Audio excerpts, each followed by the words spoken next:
So we're about to run out of time, which is a good time to ask about the 10,000 year clock. It's funny. Yes. That's what I'm known for, is the humor. Okay. Can you explain what the 10,000 year clock is? 10,000-year clock is a physical clock Mhm. of monumental scale. It's about 500 feet tall. It's inside a mountain in West Texas Yes. in a chamber that's about 12 feet in diameter and 500 feet tall. 10,000-year clock is an idea conceived by a brilliant guy named Danny Hillis way back in the 80s. The idea is to build a clock as a symbol for long-term thinking. And you can kind of just very conceptually think of the 10,000-year clock as it ticks once a year. It chimes once, every 100 years, and the cuckoo comes out once every 1,000 years. So it just sort Every of 1,000 slows years. everything down. And it's a completely mechanical clock. It is designed to last 10,000 years with no human intervention. So the material choices and everything else. It's in a remote location, both to protect it, but also so that visitors have to kind of make a pilgrimage. The idea is that over time, and this will take hundreds of years, but over time, it will take on the patina of age. And then it will become a symbol for long-term thinking that will actually, hopefully, get humans to extend their thinking horizons.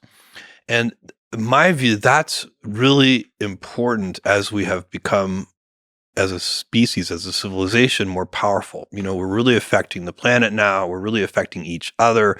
We have weapons of mass destruction. We have all kinds of things where we can really hurt ourselves. And the problems we create can be so large. The unintended consequences of some of our actions, like climate change, putting carbon in the atmosphere is a perfect example. That's an unintended consequence of the Industrial Revolution.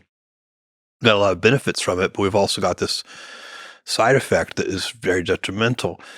We need to start training ourselves to think longer term. Long-term thinking is a giant lever. You can literally solve problems if you think long term that are impossible to solve if you think short term. And we aren't really good at thinking long term.